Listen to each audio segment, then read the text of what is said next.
Bueno, para empezar me gustaría que me contaran así brevemente si ya están trabajando en CDA y qué tipo de vehículos o si son líneas de motocicletas únicamente o de qué tipo de CDA están trabajando, por favor. Gracias.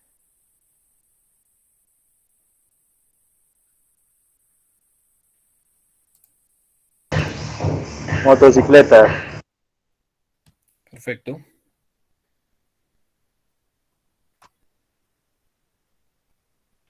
Disculpe, ingeniero, ¿podría repetir la pregunta, por favor? Gracias. Sí, como para tener un poquito más claridad acerca de sus funciones, si ya están trabajando en CDA y en qué tipo de pistas, si es livianos, motocicletas o vehículos pesados. Correcto, sí, señor. Pues yo me desempeño en las tres, o sea, una pista mixta de livianos y pesados y adicional la pista de motos. Ok, Felipe, muchas gracias. Sí, señor. Buenas noches, hoy NDA.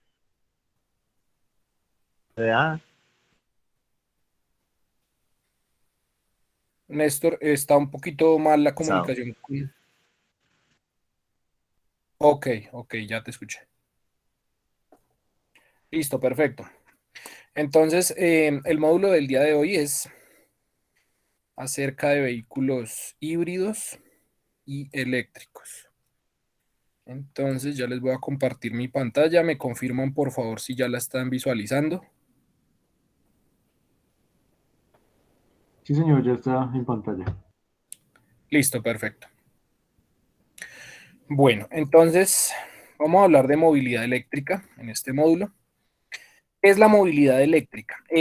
Bueno, antes de empezar, cualquier duda que vayan teniendo, me van informando, con eso la vamos despejando de una vez para que de pronto no se les quede en el tintero hasta el final y de pronto ya se les olvide lo que iban a preguntar. Entonces, bien, pueden ir levantando la mano ahí en el chat y vamos resolviendo las inquietudes que tengan. Bueno, entonces, ¿qué es movilidad eléctrica? Este concepto surge de la preocupación de la salud medioambiental del planeta, la sostenibilidad y la habitabilidad de nuestras ciudades. Cuestiones que cada vez nos preocupan más y que la movilidad eléctrica puede ser una solución que contribuya positivamente a estos tres aspectos. La movilidad eléctrica busca subsanar dos de los mayores problemas medioambientales de nuestro tiempo, el cambio climático y la contaminación atmosférica en las grandes ciudades.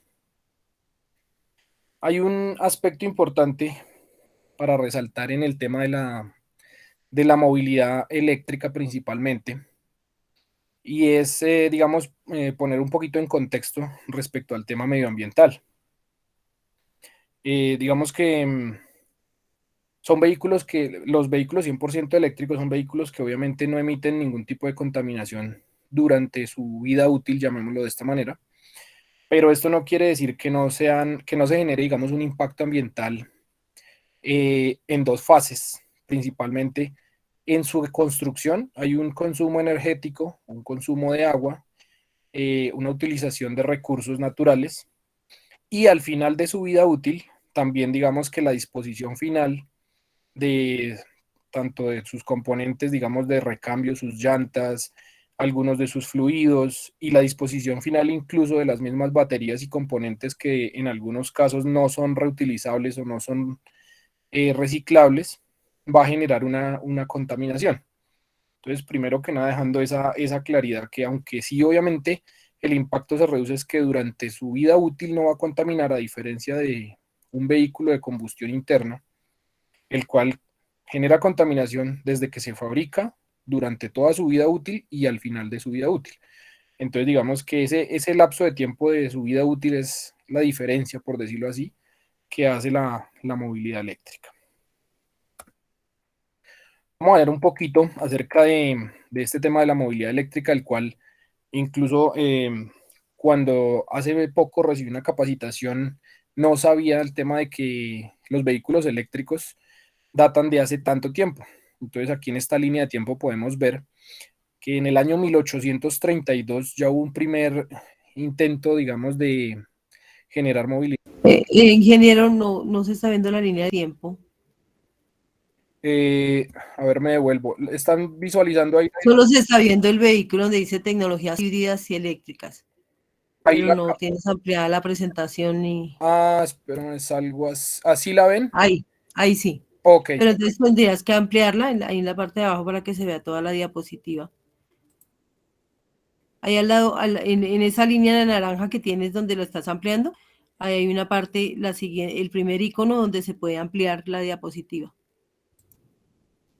No, en el siguiente, en el primero el primero, no, el siguiente, ese, ok, ese. listo. Ahí la visualizan completa. Sí, ahí se ve completa. Listo, perfecto, muchas gracias.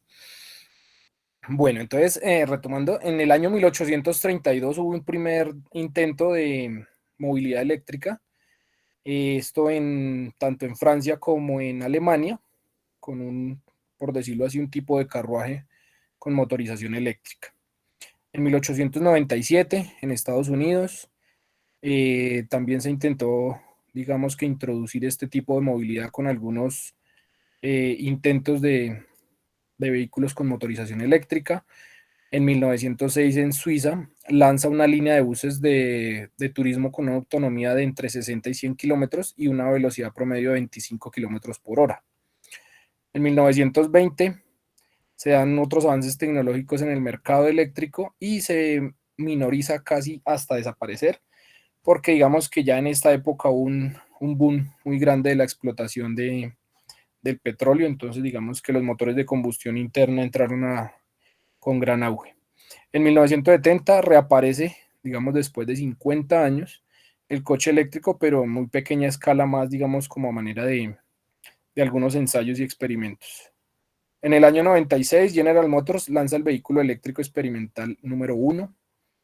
En el año 2002, nuevamente General Motors da por terminado, digamos, este intento de motorizaciones eléctricas en sus vehículos. En el año 2007, Toyota lanza a la venta más de 1 millón de coches del modelo Prius. Es uno de los más vendidos hasta la fecha, por lo menos en Europa y en Asia. En el 2009, en Dinamarca, la impulsión masiva del coche eléctrico del programa Better Place. En el año 2010, en Israel se tienen cerca de 500.000 puntos de recarga de coches Nissan y Renault principalmente dispuestos para cubrir la demanda con el programa Better Place. En el 2011, el mercado intensivo de coches eléctricos en Europa, Asia y Estados Unidos. Y ya para el 2020 se tenía un estimado de la Agencia Internacional de Energía que habría aproximadamente 20 millones de vehículos eléctricos rodando ya por las calles de todo el mundo. Bueno, aquí en nuestra siguiente diapositiva tenemos una explicación resumida de los tipos de vehículos eléctricos que hay. Entonces, los vehículos eléctricos son aquellos cuyo motor es capaz de convertir energía de una batería en energía mecánica, posibilitando el movimiento del vehículo. De acuerdo con sus características, los autos eléctricos se dividen en híbridos, híbridos enchufables y vehículos 100% eléctricos.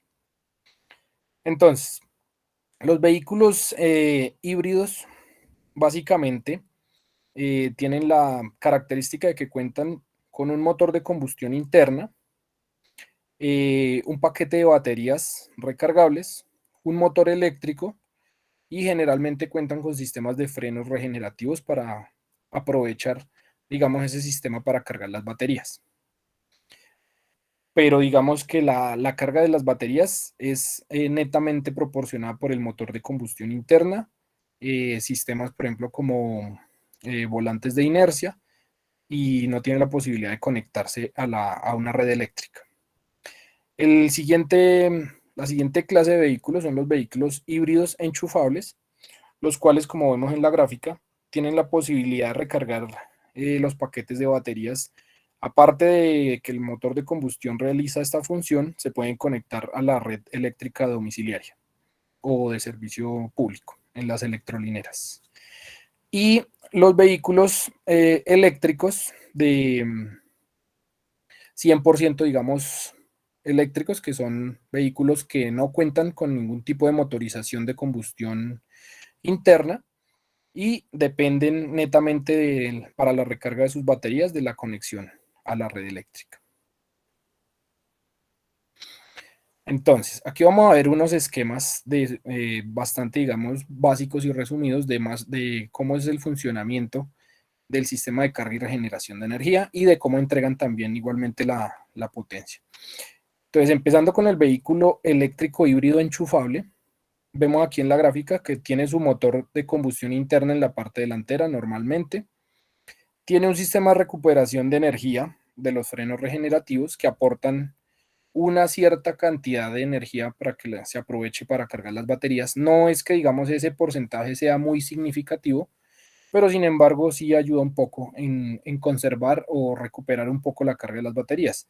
Esos sistemas de frenos regenerativos en estos vehículos tienen diferentes características. Se pueden en muchos casos manejar a voluntad, digamos, de la persona que va manejando.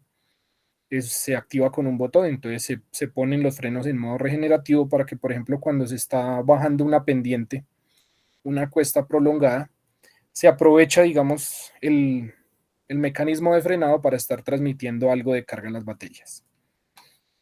Y tenemos acá, como vemos en la gráfica, entonces, una conexión a la red eléctrica convencional que también va hacia el pack de baterías. Y nuestro motor eléctrico que está señalizado con este icono verde. El siguiente es el vehículo eléctrico de autonomía extendida. Entonces, este vehículo eléctrico de autonomía extendida cuenta con un motor de combustión interna de dimensiones mucho más pequeñas, generalmente son motores de 2 o 3 cilindros, de unas características muy pequeñas que no generan ningún tipo de propulsión como tal al vehículo, sino que su única función es servir como de fuente de carga de las baterías eléctricas. Entonces, eso tiene un pequeño tanque de combustible, es un motor que consume muy poco combustible y su única función es esa. Adicionalmente, cuentan también con la posibilidad de conectarse a la red eléctrica cuando se llega a algún sitio para generar la recarga, digamos, total o digamos, más eficiente de la energía de las baterías. Pero digamos que este tiene la ventaja de que con el motor de combustión que va cargando las baterías, pues puede tener una autonomía muchísimo más extendida. Ese motor puede ser de gasolina o diésel, al igual que en el híbrido enchufable. Y tenemos por último el vehículo eléctrico, 100% eléctrico. Entonces, también cuenta con un sistema de recuperación de energía de los frenos y su única fuente de carga es conectarse a una red eléctrica. En algunos casos han intentado implementar, digamos, aprovechar la energía del sol, montar paneles solares en los techos de estos vehículos, pero digamos que también es un poco, digamos que aumenta bastante el costo del vehículo, entonces no ha sido tan viable, digamos, aprovechar ese tipo de recarga para los vehículos. ¿Qué es un auto eléctrico y qué tipos hay? Pues vamos a explicar las siglas que vemos acá. Entonces, el híbrido, o por su sigla en inglés HEV, este tipo de vehículo cuenta con dos motores, uno eléctrico y uno a combustión interna. Este motor eléctrico puede trabajar en serie a velocidades bajas o en paralelo o mixto con el otro motor como apoyo durante la aceleración. Gracias a la frenada regenerativa, el auto recarga la batería sin necesidad de usar un tomacorriente. Entonces, este tipo de vehículos, las marcas, digamos también, cada marca ha tratado de jugársela por configuraciones diferentes. Entonces, algunos vehículos híbridos, cuando, digamos, está en el tráfico de la ciudad, que la exigencia, digamos, del acelerador es poca, están trabajando todo el tiempo únicamente con el motor eléctrico. Y cuando se exige, digamos, el pedal del acelerador a fondo, de manera automática pasan al motor de combustión y el motor eléctrico, digamos, ya empieza a generar a trabajar, por decirlo así, a invertir el sentido de circulación de la corriente para hacer, en lugar de consumir corriente, trabajar como un dínamo para recargar las baterías. Entonces, hay otros modelos o también existen a veces configuraciones que se pueden conectar y desconectar a voluntad del conductor, en el que cuando la exigencia del pedal del acelerador, digamos, está a fondo para subir una cuesta o para sobrepasar otro vehículo, digamos en un modo sport, por decirlo así, Entonces, tanto el motor de combustión como el motor eléctrico trabajan a la par. Entonces, ese sería el trabajo en serie que menciona aquí. Entonces, estarían trabajando apoyados uno con el otro, los dos haciendo fuerza, para darle mayor versatilidad al vehículo, mayor, digamos, pique para una cuesta, para donde tiene, digamos, una exigencia de potencia mayor. El híbrido enchufable o PHEV es muy similar al vehículo híbrido, tiene un motor de combustión y uno eléctrico que puede trabajar en serie, en paralelo o mixto, con la salvedad de que además tiene una autonomía de entre 25 a 50 kilómetros, esto dependiendo obviamente la marcha, el tipo de terreno en el que se esté movilizando, la carga con la que vaya el vehículo, y su batería se recarga con un enchufle a la red eléctrica. Entonces, es el conocido, las conocidas electrolineras que están ya, digamos, empezando o tratando de implementar en muchas ciudades.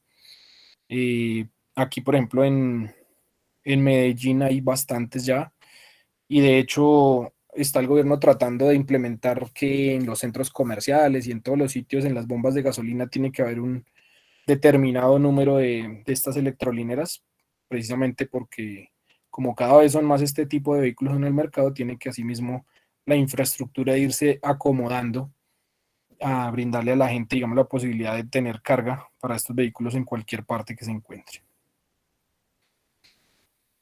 El vehículo eléctrico o BEV 100% eléctrico, conocido simplemente como auto eléctrico, solo cuenta con un motor eléctrico y recarga su batería con una conexión a la red eléctrica. Su autonomía varía de acuerdo con cada modelo, por lo que hay autos eléctricos que tienen una autonomía cercana a los 200 kilómetros, a otros que llegan a un poco más de 500 kilómetros con una carga completa. Cabe destacar que el avance en la tecnología de las baterías hace que los rangos de autonomía se incrementen cada año, lo que los hace una buena opción para el transporte urbano. Tengo un ejemplo cercano de una persona que realizó la revisión técnico-mecánica en uno de los centros de diagnóstico para los cuales trabajo, y nos comentaba, es una Renault Kangoo eléctrica, y nos comentaba que él puede hacer el viaje de Bogotá a Medellín sin tener que, o sea, con la carga completa del vehículo. Entonces, digamos que ya es una autonomía bastante considerable para hacer un vehículo eléctrico sin que necesite estar haciendo paradas intermedias a recargar las baterías. Aquí vemos un esquema de más o menos cómo va la distribución de los elementos en un vehículo eléctrico. Bueno, en este caso es un vehículo híbrido. Entonces aquí tenemos este número 1 que vemos aquí en color rojo, es el inversor de corriente. Ese inversor de corriente, la función es básicamente de las baterías está saliendo corriente directa, llega a ese módulo, a ese inversor de corriente lo que hace es convertirla en corriente alterna, y ahí sí, de ahí sale para el motor, que son motores trifásicos, para que ya, digamos, realicen el trabajo de transmitir la potencia a las ruedas. Aquí el número 2 es un módulo de control. Digamos, los vehículos híbridos siempre van a tener la característica de que van acoplados a cajas automáticas, porque digamos que por practicidad del motor eléctrico y de su funcionamiento siempre van acoplados a cajas automáticas. Entonces, digamos que ese es el que controla la potencia, digamos, que va a transmitir el motor eléctrico hacia la caja de velocidades. El número 3 es el cableado de alto voltaje. Como lo podemos ver, va en su recorrido hacia la parte de atrás, que generalmente es donde están ubicados el pack de baterías. En el número 4 tenemos el paquete de baterías. En este caso es un paquete que va alojado en el costado derecho del vehículo, y su correspondiente controlador o el que gestiona como tal las baterías. Entonces, ese modulito número 5 es el encargado de estar monitoreando la temperatura de las baterías, la carga, bueno, varios, digamos, aspectos que tienen que estar monitoreando e informando al módulo de control aquí en el número 1. Básicamente, ese es un esquema, digamos, muy resumido y muy sencillo de cómo trabaja un vehículo híbrido. La arquitectura del vehículo híbrido y eléctrico y sus componentes. Entonces, vehículo híbrido enchufable o PHEV. Vehículos híbridos tienen un sistema de alimentación similar a los vehículos eléctricos. La diferencia es notoria, más notoria es que cuentan además con un motor de combustión interna que trabaja alternamente con otro eléctrico. Entonces aquí podemos ver otro esquema también bastante claro. Tenemos el motor de combustión interna en color rojo, el controlador de potencia, que es este módulo de color azul, el convertidor o inversor de corriente, el sistema de enfriamiento térmico. Bueno, por ejemplo, en el caso de los vehículos 100% eléctricos, no sé si han tenido la oportunidad de revisar ya alguno, van a ver que tienen incluso en ocasiones dos circuitos de refrigeración con líquido de refrigeración convencional. Entonces, una de las preguntas, digamos, de algunos operarios cuando les llegan este tipo de vehículos es, ¿por qué si no tiene un motor de combustión interna cuenta con doble sistema de refrigeración? Entonces resulta que en la gestión eléctrica, digamos, en esa conversión de estar pasando de corriente directa a corriente alterna y estar generando ese trabajo, se genera una temperatura bastante alta, tanto en el pack de baterías como en el inversor de corriente. Entonces, las marcas han optado por montar sistemas de refrigeración de diferente forma. Algunos utilizan radiadores con lo cual, digamos, dentro de los packs de baterías y del controlador, hay ductos o galerías por el que circula el líquido tal cual como si fuera un motor de combustión. Algunos otros hacen esa refrigeración por medio de aire forzado. Algunos otros montan sistemas de aire acondicionado para enfriar las baterías y el inversor de corriente. Entonces, digamos que cada marca ha ido desarrollando lo que a conveniencia le parece mejor para mantener regulada la temperatura de esos componentes eléctricos. Tenemos acá por este costado el tanque de gasolina convencional, el paquete de baterías de tracción, el puerto de carga, el motor de tracción eléctrica, que es este modulito azul, la transmisión, va acoplada a la misma caja del motor de combustión, el que está generando el módulo que está generando la carga, tanto que gestiona el frenado regenerativo, como cuando el motor eléctrico está en modo, en lugar de estar consumiendo, está generando carga. Y la batería convencional, que esta es otra pregunta también, que los vehículos 100% eléctricos tienen una batería convencional de 12 voltios, como la tienen todos los demás automóviles, para gestionar, digamos, todo lo que son alumbrados de tableros, accesorios, el radio, todos los, normal como funcionaría cualquier otro vehículo. Entonces cuentan con su batería de 12 voltios convencional. Automóvil eléctrico o BEV. Cuentan con un banco de baterías que opera a altos rangos de voltajes y que suministra corriente a un motor eléctrico para generar movimiento. Entonces, como podemos ver en esta gráfica, en los automóviles se aprovecha en su gran proporción el piso del vehículo para alojar los packs de baterías.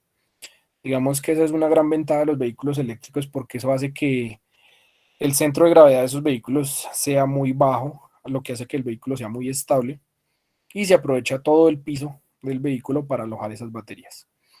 Tiene también algunas desventajas, digamos que también la disipación de calor por estar, digamos, en la parte inferior del vehículo obviamente va a estar cerrado por una lámina y en la parte superior también tiene que haber un correcto aislamiento, digamos, hacia la cabina de los pasajeros, entonces también a veces el tema de la disipación de calor es un poco compleja, pero se aprovecha el espacio de la mejor manera.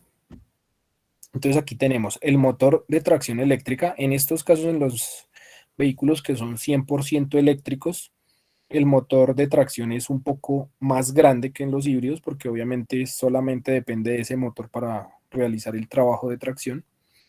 El controlador de potencia electrónica, este módulo azul, el convertidor de corriente, que estábamos hablando, el que convierte la corriente de directa a alterna para el motor, sistema de refrigeración, sus radiadores, la batería auxiliar de la que estábamos hablando, su batería convencional de 12 voltios, el cambiador a bordo, el que gestiona la recarga de las baterías por el frenado regenerativo, la transmisión, el puerto de carga y el pack de baterías.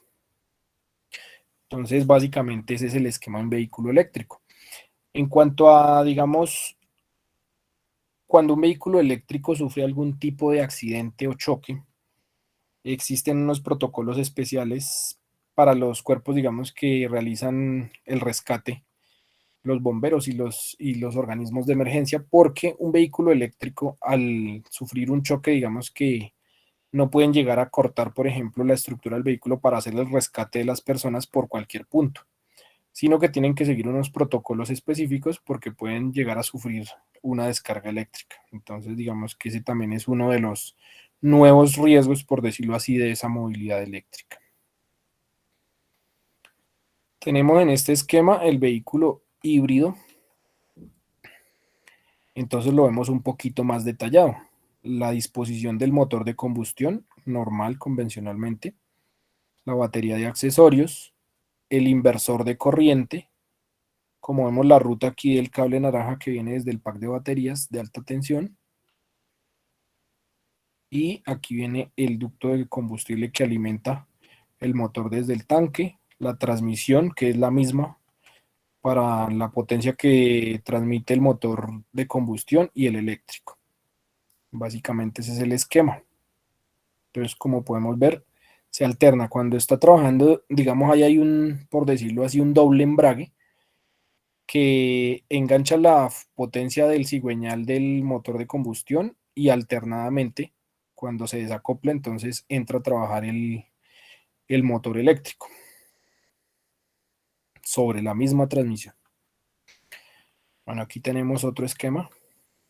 Ese cableado eléctrico que ustedes ven de color naranja es muy importante tener en cuenta en las inspecciones que ya están empezando a llegar. Sobre todo se ven muchas preventivas, sobre todo de la marca Kia, los Niro, las Renault Kangoo. Esos cableados eléctricos de color naranja tienen su explicación de tener ese recubrimiento para alertar a las personas que realizan inspección o que realizan mantenimiento en esos vehículos, porque ese cableado eléctrico no se debe manipular, o por lo menos no se debe manipular sin la debida protección contra riesgo eléctrico, porque a pesar de que, digamos, va en unas fundas que va muy bien protegida, siempre está el riesgo de que pueda existir una descarga.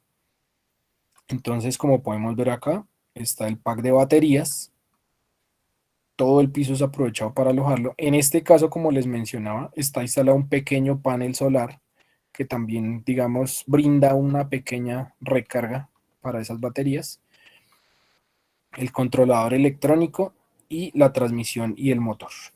Si uno se pone a ver un motor eléctrico en un vehículo, realmente una porción muy pequeñita en comparación con un motor de combustión eléctrica. El espacio que ocupa es bastante pequeño. Este es un esquema un poco más detallado, ya a manera de plano. Entonces, donde tenemos el motor, el depósito de combustible que alimenta el motor de combustión y un embrague. Ese embrague va conectado a este sistema de planetarios que transmite la potencia a las ruedas. Y aquí por este otro costado entonces tenemos las baterías, el convertidor de energía, otro convertidor de energía. Entonces, ¿qué pasa? Aquí tenemos dos motores eléctricos, como pueden ver, en color verde. Entonces resulta que aquí, digamos, hay dos rutas. Si partimos de esta batería por este costado hacia este módulo, entonces esta batería nos está entregando corriente directa. Este convertidor de energía nos la convierte en alterna, pasa a este motor, lo alimenta, y por medio de este embrague se acopla a la transmisión y finalmente a las ruedas. Si el motor de combustión es el que está trabajando, entonces vemos la ruta por este lado. Y adicionalmente podemos ver esta derivación en la que el motor de combustión, por medio de una polea, hace girar este motor eléctrico, el cual es un generador. Este no está consumiendo, sino que está generando corriente eléctrica para... Entonces acá este motor genera corriente alterna, pasa al inversor de corriente, que la pasa a corriente directa, y carga las baterías. Entonces digamos que en este esquema podemos ver claramente cómo es el funcionamiento del motor de combustión respecto al movimiento del vehículo y respecto a la carga de las baterías para mantener su autonomía. ¿Alguna pregunta hasta ahí, muchachos?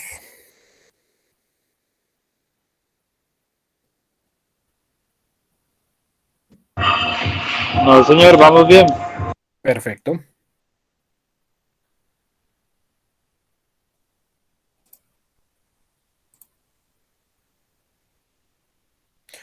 Bueno, entonces, una imagen así como de referencia. Entonces, esto es un motor de un Honda Civic híbrido. Este vehículo, por lo menos que yo sepa, no ha llegado aún al país.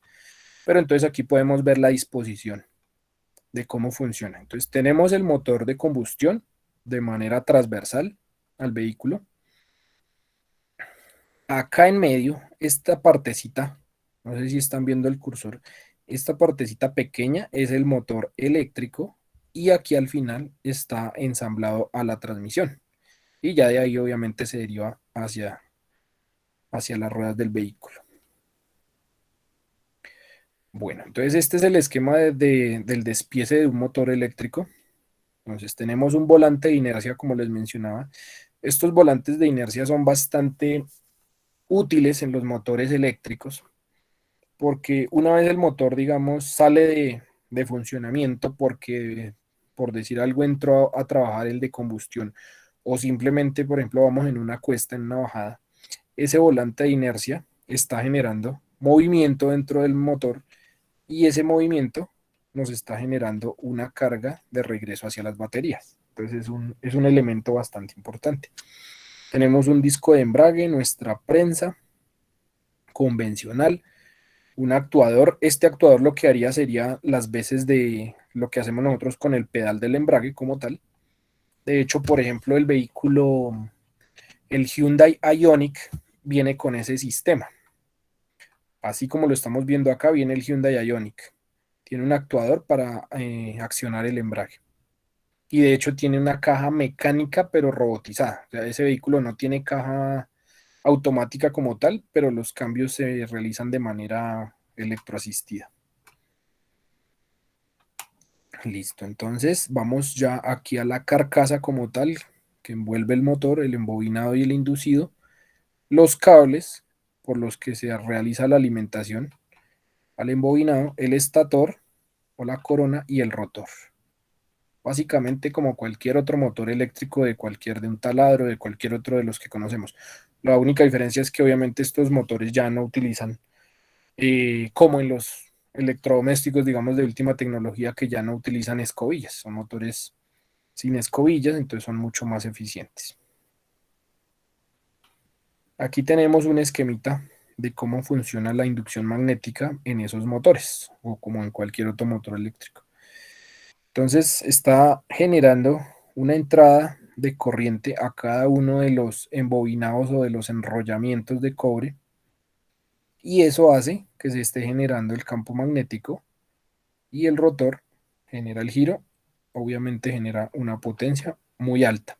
La ventaja de un motor eléctrico es que la pérdida, a diferencia de un motor de combustión, en el que se está desaprovechando mucha de la energía por disipación de calor, un vehículo eléctrico, la pérdida, digamos, de potencia es muy poca realmente. Y como el motor va directamente acoplado a la caja, no hay muchas piezas que se muevan y el aprovechamiento de la potencia y el torque es muy alto. De hecho, por ejemplo, en las motos eléctricas, una moto eléctrica, por pequeño que tenga el motor, el torque es bastante alto porque la transmisión de potencia es inmediata y es directa. Además, tienen mucho más pique, por decirlo así. La reacción es mucho más inmediata. Entonces, básicamente es esto, como el funcionamiento normal de un electroimán. Este es el inversor de corriente de un Toyota. Entonces, esto es lo que normalmente cuando levantamos el capot de un vehículo híbrido o eléctrico vamos a encontrarnos este aparatico con estas conexiones así bastante gruesas de color naranja. Lo que les comentaba, ese cableado de ese color va por normativa internacional para alertar acerca del alto voltaje que maneja. Ya destapado, nuestro inversor de corriente, estaríamos viendo algo como esto. Entonces tenemos básicamente lo que son como unos pequeños transformadores de corriente, que lo que hacen es lo que hemos mencionado, convertir corriente directa en alterna para entregársela al motor. Y tenemos pues obviamente toda una gestión electrónica que es la que se encarga, digamos que esto haría las veces, por decirlo de alguna manera, de lo que normalmente conocemos como el alternador. El alternador es un elemento que por medio del giro de una correa de accesorios está generando electricidad y esa electricidad es rectificada en el puente de diodos y ya la entrega para la carga de la batería ya como corriente directa. Entonces básicamente, pero obviamente ya esto ya no depende, digamos, de como tal de un puente rectificador de diodos, sino de unos elementos electrónicos ya más complejos, pero básicamente realizan la misma función. Y como se manejan unos voltajes y unos amperajes mucho más altos, pues obviamente la gestión electrónica y el control tiene que ser mucho más sofisticado.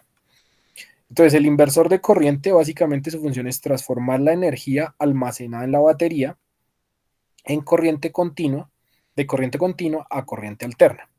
Transformar corriente alterna generada en corriente continua cuando, digamos, está generando los frenos regenerativos y mantener cargada la batería de 12 voltios del circuito de baja y de accesorios. Esa es, digamos, la gestión que realiza este aparato.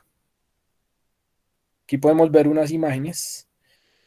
Estas son imágenes reales del despiece de un inversor de corriente al que le están realizando un despiece para una revisión, un chequeo. Y este como tal que vemos acá en la parte inferior derecha es el motor, digamos, esta pequeña sección es el motor como tal.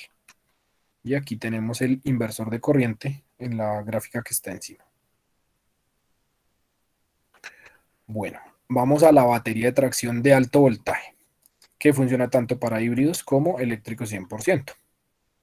Entonces tenemos un conjunto de celdas de baterías de alto voltaje, sensores de temperaturas de las celdas de las baterías, lo que les mencionaba, esa transferencia de energía de alto voltaje y altos amperajes genera una temperatura muy alta en esos paquetes de baterías. Normalmente, por ejemplo, ustedes han notado que cuando su teléfono celular, para poner un ejemplo así claro, cuando su teléfono celular está realizando funciones, que ustedes están jugando, viendo videos o exigiendo, digamos, mucho el procesamiento de datos, el celular, la batería del celular tiende a calentarse y los componentes del procesador. Entonces resulta que lo mismo pasa con esto. Esa transferencia de energía y esa transformación de la energía genera altas temperaturas. Y como estamos hablando, digamos, de paquetes de baterías muy grandes, la temperatura que se genera al interior es bastante alta también. Entonces, esa temperatura tiene que estar siendo monitoreada por esos sensores y hay un módulo que se encarga de estar, digamos, chequeando que esa temperatura no exceda ciertos límites y gestiona el sistema de refrigeración, como les comentaba. Entonces hay sistemas de refrigeración líquido por el cual circula tal cual como en un motor de combustión, líquido refrigerante. Algunos otros tienen sistemas de aire acondicionado que forza aire bastante frío, digamos, lo encamina para, entonces en esos casos los paquetes de baterías tienen aletas, van rodeados de aletas de aluminio para la disipación de calor. Y en otros casos, digamos que de pronto por el diseño del vehículo lo permite simplemente con aire forzado. Entonces el vehículo tiene unas tomas de aire pequeñas cercanas a las puertas o al piso de las puertas traseras. Por ahí el aire entra y tiene unas salidas que desfogan, digamos, el aire caliente que ya circuló a la parte baja del vehículo. El conjunto del control de la batería de alto voltaje, la unidad de control BMS. El BMS es el que gestiona la entrega de carga de la batería. Entonces ese BMS es como, por decirlo así, la computadora de las baterías. Es el que gobierna cómo están de carga, de temperatura, cuánto voltaje les queda, la vida aproximada, le informa al tablero, digamos, del vehículo en porcentaje la carga de la batería, bueno, le genera todas las alertas. y se encarga de gestionar esa parte, digamos, de la entrega de corriente, y en el caso de los híbridos también de la recepción, de cómo está llegando la carga a la batería. El conector de servicio, esto básicamente es como un puerto OBD para realizar un diagnóstico, digamos, sin desarmar nada, de cómo se encuentra tanto el controlador como el estado de las baterías. Antes de intervenir, desarmar un paquete de baterías de estos, en ocasiones es casi que imposible en un taller, porque en muchas ocasiones esas baterías llevan unas placas que van remachadas o soldadas o atornilladas por robots en fábricas. Entonces el desensamble de un conjunto de baterías de estas, cuando una celda de esas se daña, es en muchas ocasiones para llevarlo nuevamente casi que a ensambladora, porque es bastante difícil.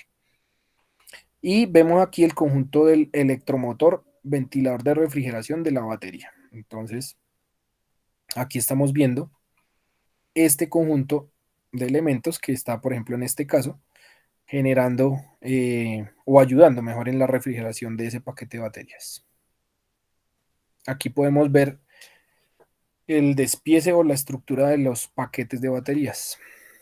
Entonces, esta solita que vemos en la primera gráfica, la parte superior izquierda, es una unidad, una célula, una celda de una de las baterías.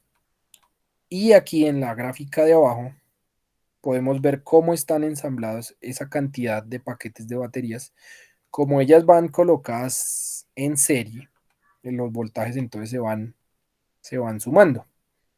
Entonces normalmente las diseñan con unos voltajes de aproximadamente 7 voltios, 7,2 voltios cada una de estas celdas, y pues sumadas dan la cantidad. En algunos casos son de 10, de 12 celdas, dependiendo del requerimiento que tenga y también el espacio que haya en el vehículo para alojar esos paquetes de baterías. Aquí lo podemos ver. A veces, digamos, es posible desensamblar la celda del paquete, pero ya la celda como tal, lo que les mencionaba, va completamente sellada. Al interior ya, acceder al interior de la celda ya es, digamos que es un tema que ya no se puede reparar. Cuando se daña hay que reemplazarla. Si se puede solo la celda, o a veces hay que cambiar el pack completo de baterías. Y aquí podemos ver el espacio en donde van alojadas en el vehículo, entonces en el piso. Como podemos ver, aquí está la llanta de repuesto de este vehículo, y sobre eso quedaría, digamos que un pequeño espacio para el baúl del vehículo. Entonces, tenemos unos datos acerca de esas baterías. Entonces, tipo de batería, el más utilizado y más conocido es las baterías de iones de litio. El peso aproximado de un pack de baterías es de 250 kilogramos. Puede ser más, puede ser menos, lo que les mencionaba, dependiendo las dimensiones del vehículo y la capacidad que tenga para alojar esas baterías. Con una capacidad de kilovatios hora de 22, un voltaje nominal de más o menos 400 voltios, aunque existen vehículos livianos que pueden llegar incluso a 600, 700 voltios. Tiempo de recarga de 0 a 100 en aproximadamente 8 horas, de 20% a 80%, 4,5 horas. Esto es importante porque los fabricantes, al igual que muchos otros, digamos, elementos eléctricos, como un celular, como un computador, recomiendan que no se genere un estrés eléctrico en las baterías. ¿Eso qué quiere decir? No se debe dejar llegar a límites de carga muy bajos. Primero porque obviamente en un vehículo, en un celular o en un computador, pues genera que se apague si no tenemos el cargador a la mano. En un vehículo significaría una varada. Entonces, generalmente los vehículos eléctricos, 100% eléctricos, tienen sistemas que cuando quedan, digamos, ya unos recursos mínimos de batería, puede ser como lo menciona ahí, 20%, 15%, digamos que eso ya lo establece el fabricante, digamos que ya el vehículo no marcha más, no se mueve más, aunque le quede aún un 15, un 20% de batería. Y eso es precisamente para, digamos, proteger sus propios circuitos, sus propios sistemas, que no haya un apagado total, digamos, del vehículo. Corriente de carga a 16 amperios. Normalmente 16 amperios es una carga, digamos, normal, lenta. Hay, digamos, algunos sistemas que cargan a 23, a 32, a diferentes, pero igual, entre más rápido sea la carga de la batería, también se genera un descenso en la vida útil de la batería. Generalmente es más recomendable las cargas más lentas. El consumo de corriente de 155 vatios por kilómetro recorrido y generalmente la ubicación está en la parte trasera debajo del vehículo. De acuerdo con el anterior cuadro, se puede apreciar que la batería de tracción es un elemento de considerable peso. De la misma manera se observa un valor de consumo de corriente que se indica en vatios por kilómetro, es decir, la corriente que se consume por kilómetro recorrido. Bueno, entonces aquí vamos a hablar de la frenada regenerativa que les he mencionado. Convirtiendo la inercia en electricidad. En un freno regenerativo, en su lugar se utiliza un generador eléctrico que no es más que un motor eléctrico realizando su función a la inversa para absorber la energía cinética del vehículo, transformándola en energía eléctrica. Para hacer más efectiva la frenada y poder dosificarla, se suele utilizar una transmisión equivalente a la del vehículo o la misma en la mayoría de los casos de los vehículos híbridos o eléctricos, con la ventaja de que si necesitamos más resistencia al avance, solo tenemos que ajustar la transmisión. ¿Esto qué quiere decir? Los frenos regenerativos generalmente tienen unos niveles. Entonces, cuando yo activo los frenos regenerativos, puedo, por ejemplo, no utilizarlo y el vehículo en una bajada va, pues, valga la redundancia, va a bajar mucho más suelto. Si yo lo activo en modo 1, el carro se va a sostener un poquito y va a empezar a regenerar una cierta cantidad de corriente. Si yo lo pongo en modo 2, el carro va a ir mucho más amarrado, va a bajar la pendiente mucho más despacio, pero va a generar mayor carga a las baterías. Y si lo pongo en modo 3, obviamente el vehículo prácticamente que se va a frenar porque se está generando ese campo magnético para cargar las baterías. Entonces digamos que eso, extrapolándolo un poquito, digamos, a lo que es los vehículos de carga pesada, estaríamos bajando, como si estuviéramos bajando, por ejemplo, con un freno retardador o con un freno de motor en un vehículo pesado. Básicamente es eso. Entonces, entre mayor carga le esté aportando los frenos a la batería, el vehículo va a estar más amarrado, porque el campo magnético va a estar haciendo mucha más fuerza. Listo, para entenderlo de forma natural, el efecto es el mismo que si reducimos una marcha corta en un coche convencional, forzamos el motor a trabajar a más revoluciones y obtenemos una desaceleración del vehículo. En un motor eléctrico, al forzar más revoluciones, generamos más electricidad y la poca resistencia de este provoca que no se sobrecargue la transmisión. El freno regenerativo no deja de ser un freno de motor, lo que en este caso el motor genera es electricidad, como les estaba mencionando.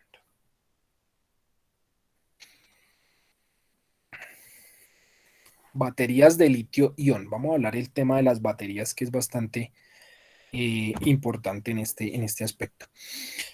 Entonces, las baterías de litio-ion están formadas por pilas que utilizan compuestos de intercalación de litios de ion como materiales positivos y negativos. En el ciclo de una batería, los iones de litio alternan entre los electrodos positivo y negativo. Este mecanismo de funcionamiento también se conoce como rocking chair o mecedora en inglés, debido a los movimientos que efectúan los iones de litio entre los electrodos positivos y negativos durante la carga y la descarga de la pila. El material electródico positivo suele ser un óxido de metal con estructura en capas, como el óxido de litio cobalto, o un material con estructura en túnel como el óxido de litio y magnesio, en un colector de corriente de panel de aluminio. El material electródico negativo es normalmente carbono grafítico, también con estructura en capas en un colector de corriente de cobre. El proceso de carga y descarga, los iones de litio se insertan o extraen del espacio intersticial entre capas atómicas dentro de los materiales activos. Básicamente las baterías de litio-ion funcionan como han funcionado siempre, digamos, las baterías convencionales que eran placas de separadores de plomo y un electrolito, digamos, que era el ácido sulfúrico. Entonces, básicamente lo único es que ahora ya no tienen un elemento, digamos, líquido y unas placas de plomo que son tan pesadas, sino que son materiales ya mucho más eficientes que generan un sistema de carga mucho más rápido y mayor acumulación de energía. Las primeras baterías en el mercado, así como la mayor parte de las que están disponibles actualmente, utilizan el litio como material electródico positivo. El óxido de litio cobalto presenta un buen rendimiento eléctrico, es de fácil preparación, posee buenas propiedades de seguridad y es relativamente insensible a las variaciones y procesos y a la hidratación. Más recientemente se han introducido materiales de menor costo y de mayor rendimiento, tales como el litio de óxido de níquel cobalto, permitiendo el desarrollo de pilas y baterías de funcionamiento mejorado. Las primeras baterías que se comercializaron utilizaban pilas de materiales electródicos negativos de coque. Cuando los materiales mejorados de grafito estuvieron disponibles, la industria comenzó a utilizar los carbones grafíticos como materiales electródicos negativos, ya que ofrecían más potencia específica con un ciclo de vida y un índice de capacidad mejorado. Entonces, aquí vamos a empezar. Permítanme un segundito, conecto el computador que se me va a descargar.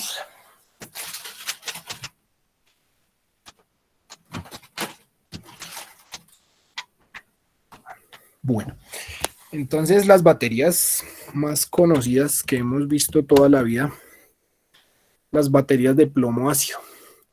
Los acumuladores de plomo ácido son las más antiguas y tienen una baja relación entre la electricidad acumulada con el peso y el volumen. Ocupan mucho espacio y pesan mucho, pero son duraderas y de bajo costo. Y su tasa de reciclaje supera el 90%. Para conseguir una autonomía de 50 kilómetros con una velocidad punta de 70 kilómetros por hora, se necesitan más de 400 kilogramos de baterías de plomo ácido. El periodo de recarga puede oscilar entre 8 y 10 horas. Digamos que estas son las baterías convencionales. En muchos casos los ciclomotores que venden en el país, que son, digamos, las que normalmente las personas conocen como moticos eléctricas, como scooter, vienen con este tipo de baterías. Este tipo de baterías, digamos que eh, son bastante económicas, pero el detrimento es que la autonomía no es mucha y adicionalmente son bastante pesadas. Entonces, digamos que esa es la relación, digamos, se genera más en que el reemplazo, cuando hay que reemplazarlas, pues sí son económicas, pero no son muy eficientes. Baterías del níquel cadmio. Utilizan un ánodo de níquel y un cátodo de cadmio. El cadmio es un metal pesado muy tóxico, por lo que han sido prohibidas por la Unión Europea. Tienen una gran duración, más de 1500 recargas, pero una baja densidad energética, más o menos 50 vatios por kilogramo, además de verse afectadas por el efecto memoria. Ese efecto memoria al que hablan ahí es que lo que normalmente recomiendan que cuando se realiza una primera carga y descarga, se debe realizar una descarga completa y luego una carga completa profunda de manera lenta, y que si no se realiza eso desde las primeras cargas, entonces ya las baterías quedan, digamos que se reduce mucho su vida útil. Entonces digamos que ese tipo de baterías tienen ese defecto. Baterías de iones de litio. Las baterías de iones de litio deben su desarrollo a la telefonía móvil y su desarrollo es muy reciente. Su densidad energética asciende a unos 115 vatios por kilogramo y no sufren el efecto memoria. Las baterías de iones de litio se usan en teléfonos móviles, ordenadores portátiles, reproductores de MP3 y cámaras, y probablemente alimentarán la siguiente generación de vehículos híbridos y eléctricos puros conectados a la red. A pesar de sus indudables ventajas, también presentan inconvenientes como es el sobrecalentamiento, el alto costo y sobre todo las reservas de litio sujetas a una gran controversia. Resulta con el litio que eh, se está convirtiendo, por decirlo de alguna manera, en el nuevo petróleo. Los yacimientos de litio en el mundo, pues todavía recientemente, de hecho, descubrieron un yacimiento de sales de litio acá en Sudamérica. si no estoy mal es entre la frontera entre Bolivia y Chile o algo así.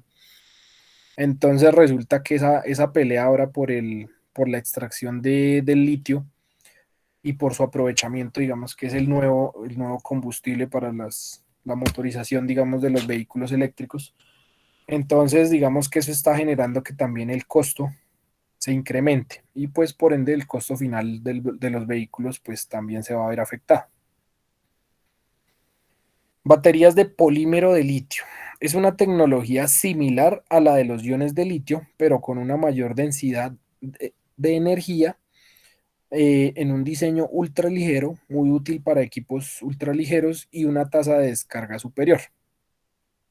Entre sus desventajas está la alta inestabilidad de las baterías si se sobrecargan y si la descarga se produce por debajo de cierto voltaje.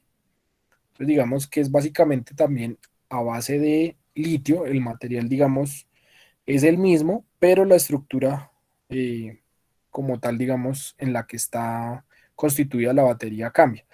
Y esto es para hacerlas digamos muy pequeñas para equipos que requieren baterías muy digamos miniaturas pero tienen sus defectos. En muchos casos eso es lo que ha pasado con tratando, digamos, de miniaturizar esas baterías, es que han tenido problemas algunas marcas de celulares con los ya conocidos, digamos, por ejemplo en Samsung, que ha tenido el tema de unas líneas de teléfonos hace algún tiempo que tendían a calentarse, a explotar, a incendiarse las baterías, entonces son ese tipo de baterías. Baterías tipo Zebra. Una de las baterías recargables que más prometen son las conocidas como Zebra. Tienen una alta densidad energética, pero operan en un rango de temperaturas que va de los 270 a los 350 grados Celsius, lo que requiere un aislamiento. Son apropiadas para autobuses. En el sur de Suiza se está construyendo una fábrica para producir baterías de este tipo en serie. Entre sus inconvenientes, además de la temperatura de trabajo, están las pérdidas térmicas cuando no se usa la batería. El vehículo eléctrico Think City va equipado con baterías Zebra de estas características de 17.5 kilovatios por hora. Entonces, básicamente estas baterías tipo Zebra, eh, digamos que su eficiencia viene dada en que internamente, si la batería está a temperatura ambiente, la batería está inactiva. Como lo menciona ahí, la batería se activa o empieza a entregar o a trabajar o a entregar su potencial desde los 270 grados Celsius. Entonces, ¿cómo se logra esto? Resulta que estas baterías van empaquetadas en unas estructuras bastante resistentes, aislantes, precisamente porque pues, se va a generar una temperatura muy alta. Y ellas internamente, para que se activen, tienen unos mecanismos, pues en algunos casos son mecanismos pirotécnicos, por ejemplo, como un fulminante que se activa mediante un controlador. En otros casos hacen fluir una corriente al interior, digamos, desde otra pequeña fuente de corriente, hacen fluir corriente dentro de esa batería para que el electrodo, digamos, se caliente y la batería se active y empiece a funcionar. Entonces, digamos que tienen la ventaja de que cuando están almacenadas y no se están utilizando a temperatura ambiente, pues la batería está completamente inactiva. Entonces, eso es una gran ventaja porque la batería puede estar almacenada por años y no va a sufrir ningún tipo de deterioro. Pero la complejidad en eso va en que es muy complejo manejar esas temperaturas y controlarlas al interior de un vehículo, porque pues obviamente va a existir el riesgo de que esa temperatura se salga de control, de que la batería se explote o se incinere. Entonces, digamos, ese es uno de los frenos que ha tenido ese tipo de tecnología de esas baterías tipo Zebra. Pero la eficiencia energética es muy alta. Bueno, ahora vamos a hablar de los condensadores.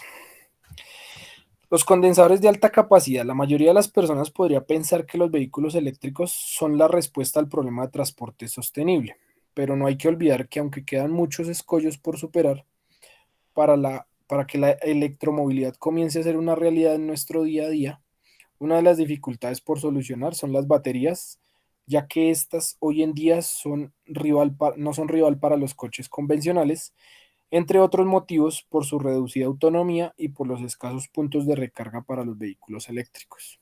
Entonces, digamos que esa es una de las limitaciones más recurrentes en el tema de los vehículos eléctricos, sobre todo eléctricos 100%. Por eso, por ejemplo, en el país, como la infraestructura, digamos, como generalmente y lastimosamente nos pasa, nos empieza a llegar tecnología y la infraestructura que tenemos no está preparada para ello.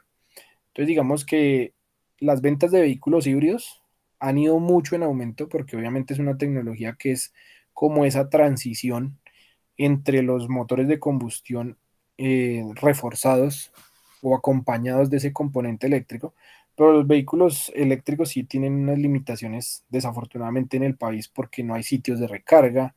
De hecho, cuando se quiere realizar el montaje, por ejemplo, para recargar ciertas marcas de vehículos, no es simplemente conectarlo al tomacorriente convencional de la casa, sino que requieren instalaciones trifásicas, los cargadores también son especiales y requieren unas adaptaciones en la casa, entonces digamos que tienen unas limitaciones técnicas y de infraestructura bastante grandes.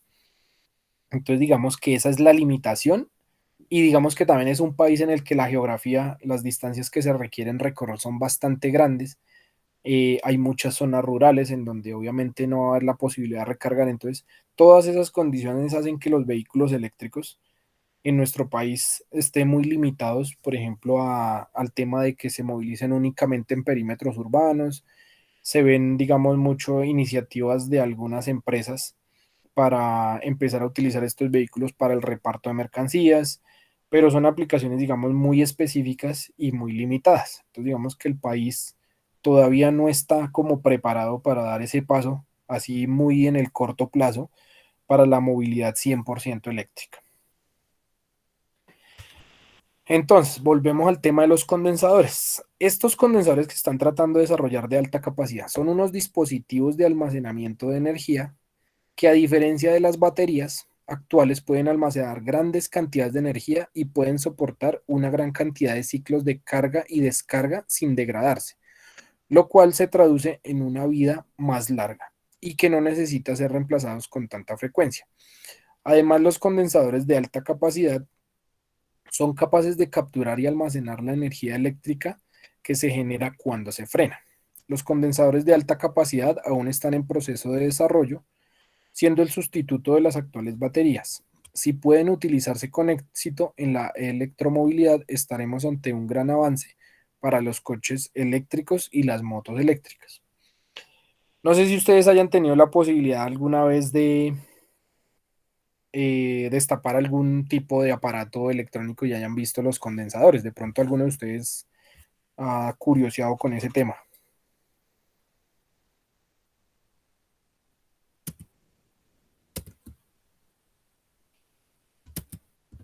Sí, señor, sí. Entonces, más o menos, ustedes han visto que en algunos casos, cuando se requiere, digamos, reiniciar un aparato eléctrico o electrónico, se desconecta de la corriente y hay que esperar un determinado tiempo, 5 segundos, 10 segundos, dejarlo desconectado totalmente de la corriente mientras los condensadores se descargan, para que se borren, digamos, por ejemplo, las memorias. Cuando un computador tiene algún tipo de problema, se desconecta y se deja que se descarguen los condensadores, un televisor o cualquier equipo eléctrico o electrónico que tenga condensadores. Entonces, lo que están tratando de desarrollar precisamente es eso. Como los condensadores guardan energía durante un determinado tiempo, obviamente hoy en día los que existen o los que nosotros conocemos son en aplicaciones realmente muy pequeñas, en aparatos de uso diario. Están tratando de desarrollar unos condensadores que funcionen así, reteniendo esa energía, pero en cantidades mucho más grandes, con el fin de no depender 100% de las baterías o llegar al punto de poder reemplazar las baterías por condensadores. Bueno, aquí vamos a hablar del grafeno. Bueno, aquí en la imagen podemos ver lo que estábamos hablando, los condensadores de los circuitos electrónicos. Entonces, el grafeno es una forma de carbono y además es un compuesto orgánico que no solo se puede reciclar sin contaminar, sino que es compostable. Esto quiere decir que se puede fabricar abono orgánico y serviría para hacer abono junto con otros restos orgánicos. Con el grafeno se podría fabricar condensadores que tendrían mucha más capacidad que los actuales y no serían tan contaminantes a la hora de ser desechados, o bien no serían tan delicados de reciclar como las actuales baterías. Y mantendríamos igualmente las ventajas de los condensadores, con lo que se tendría un coche eléctrico a menor precio que si tuviera baterías. Podría tener más autonomía y sobre todo se podría recargar mucho más rápido en 1 o 2 minutos.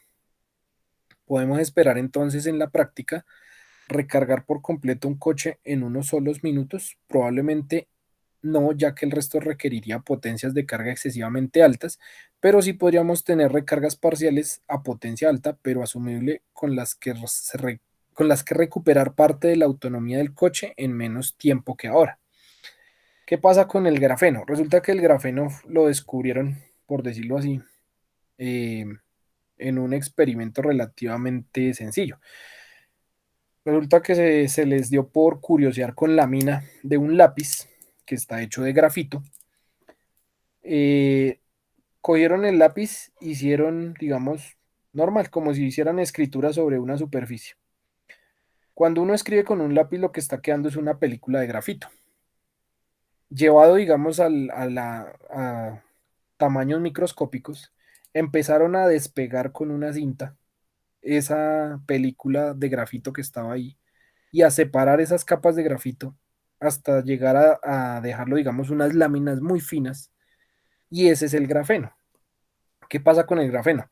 Tiene unas características de que se carga con electrones de manera muy fácil y adicionalmente también puede entregar esa electricidad también de manera, digamos, muy fácil.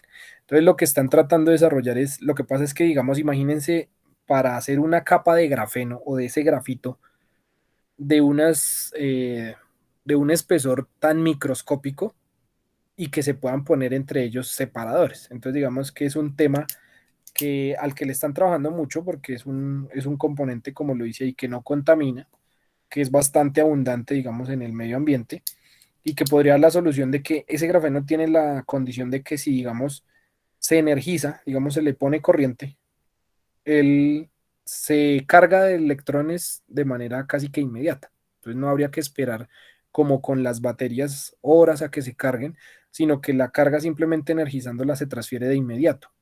Entonces tendrían vehículos con ese tipo de sistema de almacenamiento, el cual con solamente energizarlo tendría la carga como entrar a la bomba de gasolina. Se energizaría en cuestión de minutos y ya quedaría nuevamente con carga. Pero la dificultad del desarrollo de esos baterías, por decirlo así, de grafeno, está en las dimensiones microscópicas que tendrían que manejar y que acomodar para, digamos, la estructura como tal de la batería. Pero es un material, digamos, al que le están trabajando bastante fuerte. Bueno, digamos que terminando aquí, ya vamos a empezar a hablar un poquito de la parte normativa respecto a lo que hemos visto. Entonces ya como tal lo que nos concierne a nosotros como CEAs. Quería volverme un poquito. No sé si tienen hasta aquí, hasta el momento, dudas, inquietudes, preguntas de lo que se les haya ido presentando en su trabajo diario con respecto a vehículos híbridos eléctricos. No sé si alguno de ustedes en alguno de los CEAs que ustedes trabajan reciben ciclomotores eléctricos o motocicletas eléctricas, si tienen ese alcance en la acreditación.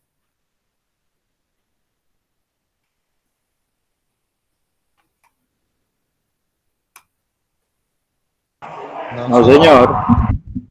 No, hasta el momento no han tenido. ¿Han revisado ya vehículos híbridos? ¿Conocen la Kia Niro, la Kangoo eléctrica de pronto? Sí, señor, yo he revisado ya Corollas híbridos y creo que también un modelo de Hyundai, no estoy seguro. Y pues buses eléctricos totalmente. ¿De qué marca? ¿BYD? No, es como Siemens, algo así. Ah, ok, ok. Una alianza de Siemens con otra china, pero no recuerdo el nombre. ¿Y son buses de operación de qué Como ciudad, de perdón? turismo. Son de turismo, de rutas de empresas y esas cosas. Ah, ok, ok. No Bogotá. los únicos, digamos, que he visto hasta el momento son los BYD que están por ahí circulando como con mayor frecuencia ahora. Si en estos días alcanza a ir uno, pues le averiguo la marca y toda esa cuestión. Vale, vale, muchas gracias. Y para ir compartiendo y retroalimentando esa información. Bueno, hay un tema con los vehículos híbridos. Con los eléctricos tenemos nosotros como se da la facilidad de que el vehículo eléctrico, ahora les pongo aquí la resolución, que ya todos la deben conocer. La resolución que tiene un número bastante largo, 2021-30-439-485, del 7 de septiembre de 2021, y es por la cual se reglamentan los lineamientos técnicos necesarios para la revisión técnico-mecánica y de emisiones contaminantes a vehículos eléctricos que deben realizar los centros de diagnóstico automotor y el descuento en el valor que debe cancelar el usuario por el servicio de revisión técnico-mecánica y de emisiones contaminantes para vehículos eléctricos. Entonces, esa resolución básicamente fue la que estableció, por una parte, el descuento como un incentivo para para quienes, digamos, le apuesten al tema de la movilidad eléctrica. Entonces, es un incentivo porque, obviamente, digamos, es casi que una política a nivel mundial que se tiene que ir estimulando el cambio hacia la movilidad eléctrica. Entonces, alineados con esas políticas, se generó ese descuento. Y adicionalmente, se generó la aclaración de los ítems que salen, por decirlo de alguna manera, de la revisión técnico-mecánica que realizamos a diario. Entonces, en el artículo 6 de esa resolución tenemos los lineamientos técnicos para realizar la revisión técnico-mecánica y de emisiones contaminantes. La revisión técnico-mecánica y de emisiones contaminantes de vehículos eléctricos se realizará conforme a los lineamientos de las normas técnicas colombianas NTC 5375, 6218, 6282, adoptados por el Ministerio de Transporte por la Resolución 3768 del 2013, modificada por la Resolución 6589 del 2019 o las que la modifiquen, adicionen o sustituyan, exceptuando de la revisión cuando aplique los siguientes defectos contenidos en las citadas normas. Primero, revisión de tubos de escape en el habitáculo de la cabina o pasajeros. Para el ítem tubos de escape en el habitáculo de la cabina o pasajeros o conductor. Segundo, elementos para producir ruido. Ausencia o rotura o perforaciones o defectos o fisuras de los sistemas de salida de los gases de escape, obviamente porque no cuentan con ellos, y presencia de resonadores en el sistema de gases de escape o presencia de accesorios diseñados para producir ruidos. Tercero, emisiones contaminantes. Los vehículos cuyas emisiones de gases de escape tengan concentraciones de gases y sustancias contaminantes mayores a las establecidas por los requisitos legales ambientales definidos por la autoridad competente. Obviamente es un ítem menos del cual preocuparse, por decirlo de alguna manera, tanto nosotros como centro de diagnóstico, como el propietario, obviamente que no va a tener que preocuparse por ese tema de emisiones contaminantes. El otro, el uso de tubos de escape de descarga horizontal en vehículos diésel con capacidad de carga superior a 3 toneladas o diseñados para transportar más de 19 pasajeros que transiten por la vía pública. Los tubos de escape de dichos vehículos deben estar dirigidos hacia arriba y efectuar su descarga a una altura no inferior a 3 metros del suelo o a 15 centímetros por encima del techo de la cabina del vehículo. Este ítem es aplicable solo a los modelos anteriores al 2001. Roturas, perforaciones o salidas adicionales al diseño del vehículo o diferentes a las del equipo original, desacople o inexistencia del sistema de escape. De acuerdo con el tipo de vehículo automotor, no deben exceder los niveles máximos permisibles establecidos por la reglamentación vigente y los límites más estrictos especificados por la autoridad ambiental, municipal o regional competente. Las concentraciones de gases contaminantes se deben determinar mediante los procedimientos establecidos por las normas técnicas colombianas relacionadas a continuación. Gasolina 4983, diésel 4231. Concentraciones de gases y sustancias contaminantes mayores a las establecidas por la autoridad competente. Incumplimiento en las condiciones establecidas en el procedimiento de revisión de emisiones contaminantes. Entonces aquí, como les mencionaba, tenemos una gran ventaja, por decirlo así, en cuanto a que ya no se van a revisar esos ítems en los vehículos eléctricos, pero en los híbridos seguimos teniendo un motor de combustión al cual debemos seguirle realizando las pruebas, y ahí es donde viene un problemita que más adelante ya les expongo. Cuarto, ítems relacionados al motor. Entonces, pérdidas de aceite sin goteo continuo, pérdida de aceite con goteo continuo. Quinto, sistema de combustible. Mala fijación, deterioro excesivo, fuga, riesgo de desprendimiento del depósito de los conductos de combustible. Sexto, sistemas de escape. Defectos de estado del sistema de escape con roturas o perforaciones, defectos en la sujeción del sistema de escape al bastidor, escape con riesgo de desprendimiento, modificaciones, sustituciones o eliminación de algún componente del sistema de escape por fuera de las especificaciones del fabricante. Y tenemos aquí una partecita muy importante. Dice, para la realización de la revisión técnico-mecánica y de emisiones contaminantes, los vehículos eléctricos deberán ingresar al centro de diagnóstico automotor con carga eléctrica mínima en las baterías de al menos el 50% para surtir el correspondiente procedimiento. Los operarios o inspectores de los centros de diagnóstico automotor no podrán manipular los sistemas como baterías y cableados de los vehículos eléctricos. Entonces, esto es lo que les mencionaba acerca del cuidado, digamos, ya hablando un poquito del tema de seguridad y salud en el trabajo, respecto a los cuidados que debemos tener. No sé si en los centros de diagnóstico donde ustedes trabajen, la ARL correspondiente ya les realizó el análisis de riesgo y si ya les dijeran la dotación, digamos, especial y específica que deben tener y los cuidados que deben tener en la revisión de vehículos eléctricos e híbridos. No sé, me comentan de pronto un poquito de su experiencia.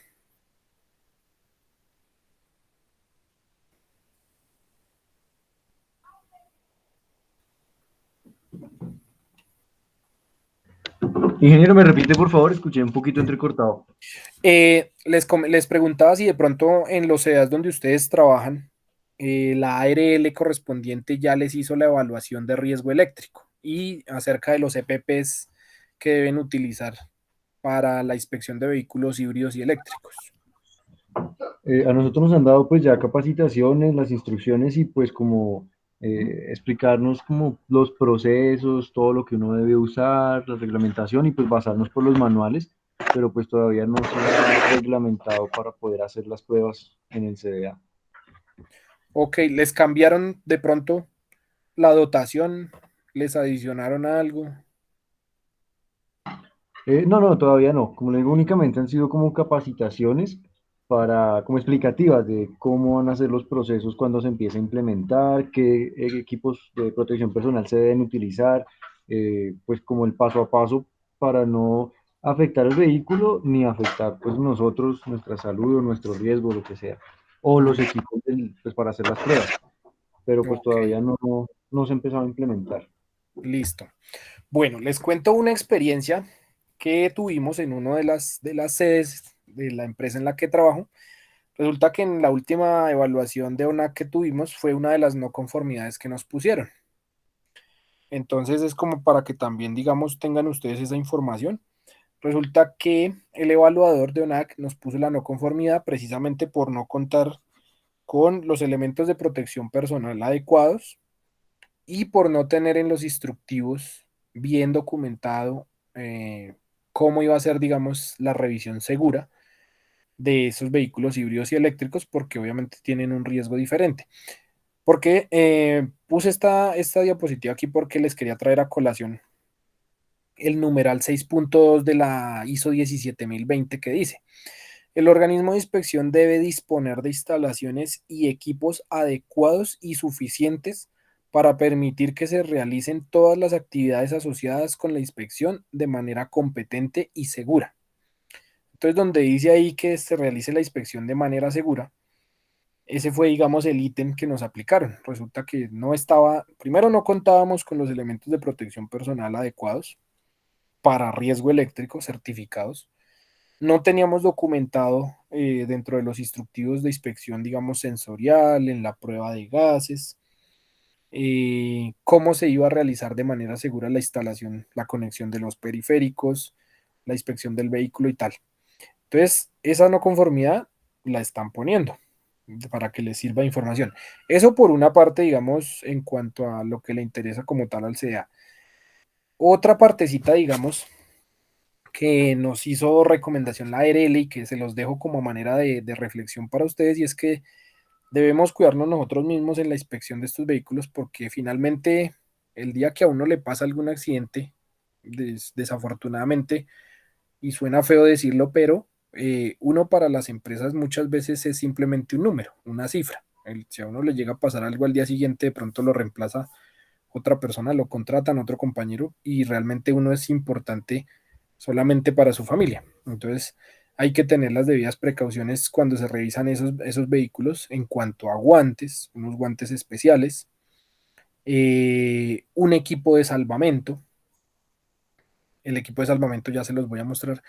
Realizar la revisión de esos vehículos es muy importante, no tener aretes, anillos, cadenas, eh, incluso la misma hebilla del cinturón de nuestra dotación que utilizamos en el pantalón. Todo lo que sea elemento conductor de la electricidad es preferible. El celular, incluso no es recomendable no tenerlo en el bolsillo, ni en la chaqueta, ni el pantalón.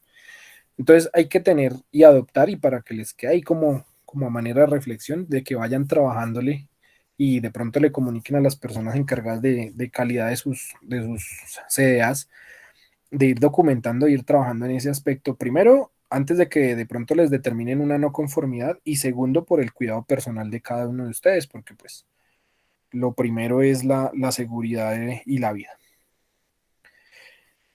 En esta siguiente gráfica podemos ver un poquito, digamos, un ejemplo de un sistema de seguridad que tienen estos vehículos híbridos y eléctricos en cuanto a, sobre todo es cuando se le va a realizar mantenimiento. Digamos que esto no nos aplica tanto, pero sí es importante conocerlos. Ese tipo de vehículos cuenta con unos sistemas como ese que estamos viendo, que son unos pines. Esos pines, cuando se lleva mantenimiento el vehículo, hay unos protocolos, y por ejemplo en esa imagen vemos un pin que cuando se retira ese pin, el sistema de ahí, digamos, de donde se va a realizar la intervención hacia adelante, queda completamente desenergizado, lo cual le está garantizando, digamos, de cierta medida que se pueda realizar una intervención del vehículo o de esa parte, digamos, de manera lo más segura posible. Eh, Tienen unos sistemas de seguridad bastante buenos, digamos, en algunos casos incluso para poder realizar el servicio se debe cambiar, por ejemplo, ese pin por uno de otro color que va con un candado plástico, que genera unas alertas en el vehículo, que el vehículo no va a encender si está puesto ese seguro. Bueno, digamos que tienen unos sistemas, sí, han trabajado mucho en la seguridad para el personal que tiene que intervenir esos vehículos y los sistemas eléctricos, para proteger, digamos, la integridad de las personas. Ingeniero, una consulta. ¿Estos vehículos eléctricos o híbridos enchufables, digamos, para el momento de lavarlos, también hay que tener ciertos cuidados o eso Bueno, viene ahí? esa es una muy buena pregunta, porque digamos que le pongo un ejemplo. Nos comentaba una persona, un capacitador, que nos dio una charla muy buena y nos decía que, por ejemplo, él conoció de un caso en el que una Mitsubishi, si no estoy mal, una Outlander híbrida, la persona la compró, bueno, y al relativamente poco tiempo se fue por allá a pasear y fue y metió la camioneta pues intentó pasar por un río bajito. Y resulta que por allá el agua se le metió en algún componente eléctrico y el carro se apagó y quedó ahí botado. Entonces el señor estaba peleando que ese vehículo tan malo, que un vehículo nuevo y que cómo lo iba a dejar botado. Obviamente, al ser un vehículo 100% eléctrico, digamos que todas esas conexiones, esos cableados y esos componentes van muy bien aislados, pero más no quiere decir que obviamente vaya a ser un vehículo como tal, digamos, anfibio, como para ir a meterse por allá en un río, en charcos o profundos. Y el tema del lavado de un vehículo de esos, como la recomendación que hacen la mayoría de fabricantes en los vehículos actuales, que son convencionales, que dicen que no se deben lavar con hidrolavadoras, con agua a presión o con vapor, porque obviamente, por más que tenga sus sellos, por más que tenga sus sistemas, digamos, de retención para que la humedad no entre, pues igual no es lo recomendable. Entonces, sí, obviamente hay que tener unos cuidados mínimos de que el lavado del vehículo por fuera exteriormente se puede hacer con hidrolavadora lo que son puertas, el capó, la parte de arriba y eso, pero ya digamos levantar el capó o por la parte inferior, cuando lo suben por ejemplo al gato o está en el cárcamo y le van a dar hidrolavadora así por debajo, eso es lo que no se debe evitar en lo posible, porque ahí sí hay un riesgo. Primero hay un riesgo para la persona que está realizando el lavado y segundo hay un riesgo de que el vehículo sufra algún tipo de daño. Entonces sí, eso también está especificado que no se lave con agua a presión. Entonces, no sé si queda aclarada la duda, alguna pregunta más al respecto. Sí, señor, muchas gracias. Listo, sí, señor. Bueno, entonces como podemos ver aquí, dice, los vehículos eléctricos o híbridos tienen unas características que varían respecto a los vehículos de combustión interna convencionales, ya que entre otros componentes incorporan un motor eléctrico y una batería de alta tensión, conllevando consigo nuevos riesgos, riesgos eléctricos, químicos y de incendio o explosión. Con el fin de sacar mayor provecho del motor, se trabaja con voltajes elevados, desde 200 voltios hasta 600 voltios aproximadamente. Por lo anterior, se recomienda sistemas o dispositivos de bloqueo para el ingreso y salida súbita de energía, mitigando el retorno de energía o algún tipo de evento accidental, lo que les estaba mencionando. Generalmente ese tipo de seguros incluso llevan integrados en algunos casos fusibles, para que si se genera una mala manipulación, por ejemplo, haya un corte de corriente hasta ese punto. Bueno, aquí vamos a ir un poquito hacia la parte preventiva. Entonces, se recomienda la identificación en español, para nuestro caso, de cada uno de los elementos específicos de las tareas a realizar, al igual que los instrumentos utilizados que permitan control de eventos de electrización. En la segunda imagen podemos ver unos guantes. Estos son el tipo de guantes, muchachos, que en un corto plazo van a tener que adquirir todos los centros de diagnóstico para poder tener, digamos, para poder cumplir con esa inspección segura que les estaba mencionando. Entonces, estos guantes son denominados tipo cero. Son unos guantes que en el mercado tienen un valor aproximado, digamos, hay diferentes marcas, pero oscilan entre los 500, 600.000 pesos el par de guantes. Resulta que estos guantes son los únicos que pueden garantizar una protección más o menos alta de un riesgo eléctrico como el de los vehículos eléctricos e híbridos. Entonces resulta que como estos guantes son unos elementos, pues obviamente costosos, un par de guantes de 500 o 600.000 pesos para nosotros obviamente es un dinero bastante grande. La recomendación, digamos, de las ARL lo que dicen es, primero hay que, si se va a comprar un par de guantes, digamos, por línea de inspección, entonces tienen que estar disponibles para que cualquiera de los inspectores lo utilice. Entonces, ¿la idea cuál es? La idea es usar un par de guantes, digamos, de nitrilo, por ejemplo, para que no se sude, por decirlo, no se vaya a empuercar, no se vaya a engrasar interiormente ese guante. Luego va el guante que estamos viendo en la imagen, el guante tipo cero, y sobre ese guante se deberían utilizar como recomendación unos guantes de carnaza que protejan de que, digamos, ese guante se vaya a llegar a perforar, a rasgar, a dañar, digamos, en un corto tiempo. Porque obviamente nosotros estamos revisando un vehículo que puede tener algún tipo de tornillo, de arista que lo perfore, que lo rasgue. Entonces, si un guante de esos se le hace así sea un orificio como el de un alfiler, ya no sirve. De hecho, a esos guantes se les hace una prueba de estanqueidad, se les ingresa pues aire, se soplan o pues se enrollan para verificar que el guante esté completamente hermético. Si llega a tener algún tipo de fuga, el guante ya no sirve. Entonces es para que tengan en cuenta. ¿Esto qué pasa? Digamos que la inspección de los vehículos para, por ejemplo, las capacidades efectivas ya se va a ver un poco también ahí afectado porque va a tener que utilizar el equipo de salvamento, digamos, durante toda la inspección, el operario. Entonces dice, se recomiendan guantes de protección. Hay una pregunta. ¿Alguien levantó la mano? ¿Preguntas? Bueno. Se recomiendan guantes de protección dieléctricos categoría cero para 750 voltios de corriente directa que pueden aislar hasta 750 voltios de corriente continua. Estos guantes protegen del paso de corriente eléctrica a través del cuerpo humano es decir, un choque eléctrico producido por el contacto físico con un elemento conductor a diferente tensión. No protege de corrientes eléctricas inducidas en el cuerpo humano por campos electromagnéticos fuertes o cualquier otro riesgo derivado de la energía eléctrica. Entonces, básicamente es para poder realizar una inspección de manera segura, obviamente teniendo en cuenta que lo mencionaba en la resolución. No debemos revisar o tocar o manipular, digamos, ni las baterías, ni el cableado eléctrico, ni el inversor de corriente de estos vehículos. Se recomienda el uso obligatorio de visor contra impactos. La protección ocular deberá reducir lo mínimo posible el campo visual del trabajador y serán de uso individual. Se recomienda el uso de pantallas en el casco de realizar trabajos en tensión que puedan dar lugar a chispazos o cortocircuitos, evitando de esta forma quemaduras por arco eléctrico en la cara. Las pantallas faciales certificadas según la UNE 166 del 2002, protección individual de los ojos, son los únicos protectores oculares válidos para esta zona del cuerpo. Además, incluyen la exigencia de protección contra arco eléctrico de cortocircuito. Entonces, como vemos en la imagen, esa protección de la cara es bastante importante, lo que les mencionaba. Entonces, ahí es importante minimizar el riesgo al no usar, por ejemplo, aretes, cadenas, anillos.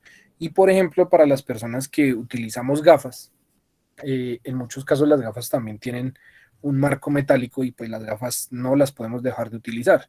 Entonces, ese tipo de pantallas generan una protección contra cualquier arco eléctrico que pudiera haber hacia la cara. Se recomienda el calzado con protección dieléctrica según esta certificación, que es otro EPPI obligatorio cuando se manipulan vehículos eléctricos para evitar situaciones en las que la corriente eléctrica pase a tierra a través del cuerpo del colaborador. Este tipo de calzado está elaborado con caucho o materiales poliméricos similares a los utilizados en los guantes dieléctricos. Si el calzado lleva puntera de protección, nunca deberá ser metálica. Antes de utilizar el calzado dieléctrico, deberá comprobarse visualmente que en la suela no exista ninguna pieza metálica insertada, ya que estaría de conductor de electricidad, limitando o incluso anulando la capacidad dieléctrica de dicho calzado. Y aquí va el resto del equipo de salvamento. Se recomienda la pértiga y arnés de rescate eléctrico. No es una herramienta imprescindible, pero sí recomendable. Puede sustituirse por cualquier elemento aislante, como puede ser el arnés de seguridad que permita apartar a una persona en caso de quedarse electrocutada mientras manipula el sistema de alta tensión del vehículo. La utilización de la pértiga de extracción o un elemento aislante evitará que la persona que vaya a su rescate también se electrice o electrocute al intentar socorrer al accidentado. Se recomienda la pértiga y arnés de rescate eléctrico. Bueno, básicamente es la misma descripción porque es un conjunto. Entonces, ¿qué pasa? La adquisición de, por ejemplo, de este elemento, de estos elementos, es indispensable porque cuando la corriente eléctrica pasa a través del cuerpo, una de las características que tiene es la contracción muscular. Entonces, hay unos videos que son pues bastante, digamos, sensibles, pero sí son muy ilustrativos respecto al tema de la corriente eléctrica en el cuerpo humano, de cómo se comporta, o qué pasa cuando hay una corriente eléctrica que fluye a través del cuerpo. Resulta que cuando la corriente eléctrica circula a través del cuerpo, lo primero que hace es hacer que los músculos y los tendones se retraigan. Entonces, cuando una persona toca alguna pieza que está energizada y la corriente empieza a fluir a través del cuerpo, la persona, aunque quisiera, digamos, soltar esa pieza, no puede porque los músculos ya se contrajeron y los tendones. Entonces, la persona se va a quedar pegada, por decirlo así, a esa pieza, a ese elemento, y la corriente va a seguir fluyendo hasta que la persona, pues, pierde la vida. Entonces, este equipo de rescate, ese arnés y esa pértiga, están diseñados precisamente para que el inspector que va a realizar la inspección sensorial de un vehículo híbrido eléctrico se ponga todo ese aditamento y con el acompañamiento de otro inspector, con esa pértiga, la cual también, digamos, tiene una distancia adecuada para que pueda realizar el rescate de la persona de manera segura. Entonces, en caso de que, si Dios no lo quiera, se presenta una emergencia, pueda separar a esa persona, digamos, del vehículo, de la pieza y digamos que ya no se quede pegada ahí indefinidamente hasta que la persona fallezca, sino que pueda rescatarla. Entonces, básicamente, esto que les he mostrado es el equipo que muy seguramente se va a estandarizar. De hecho, en los vehículos, por ejemplo, lo que me mencionaba eh, el compañero, que donde revisan buses, los buses tienen pues la característica de que por ser vehículos de unas dimensiones mucho más grandes, trabajan con unos voltajes mucho mayores. Entonces ahí también digamos que el equipo de protección, por ejemplo, estos guantes soportan hasta 750 voltios de corriente y los buses, esos buses superan ese voltaje, las baterías de esos buses. Entonces en esos casos digamos que el equipo de protección tiene que también exceder ese voltaje, entonces es para que también tengan en cuenta esa inspección segura. Respecto a lo que nos dice aquí la 17020. Entonces, muchachos, dudas, inquietudes, preguntas que tengan acerca de esas nuevas tecnologías.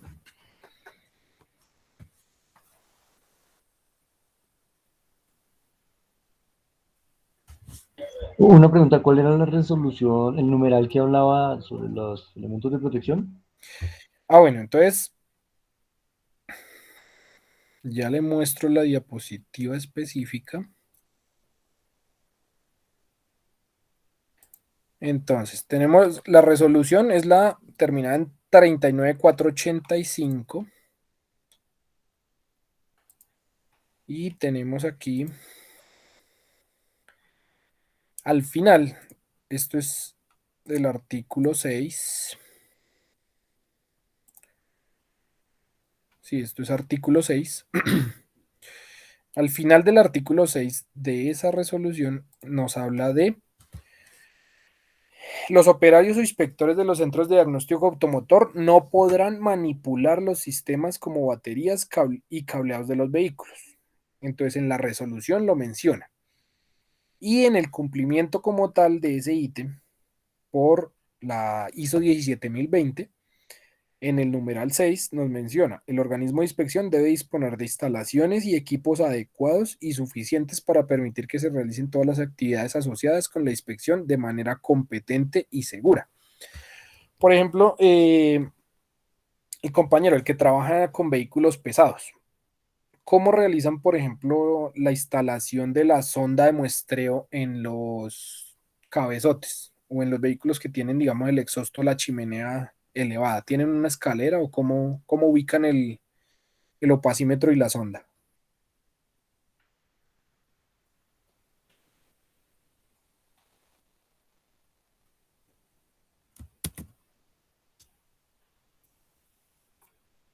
Ingeniero, ¿cómo es la pregunta? Es que yo lo escucho como entrecortado a veces. Felipe, qué pena. Le mencionaba que, digamos, usted me dice que trabaja en una línea mixta. Sí, señor. Entonces, por ejemplo, un ejemplo de esta inspección segura es, por ejemplo, cómo realizan la instalación de la sonda de muestreo y de la ubicación del opacímetro cuando es un cabezote o un vehículo pesado que tiene la chimenea, digamos, alta. Sí, bueno, nosotros tenemos pues diferentes tipos de sondas. Para carros pequeños es una sonda pues pequeña, corta. Cuando tienen el exhausto hacia arriba es una sonda como con un tubo de soporte. Ok, Entonces desde abajo pues se manipula y se engancha el otro extremo a la punta pues del exhausto. ok, entiendo. Sí, Porque, por ejemplo, tuve el caso de, en alguna ocasión, en una auditoría interna, sí, eh, resulta que para la ubicación de la manguera y el opacímetro se valían de una escalera tipo avión, esas escaleras que tienen una estructura con sí, ruedas. Entonces resulta que ahí, digamos, estaban fallando en el aspecto de que el trabajo por encima de 1,20 está considerado como trabajo de alturas.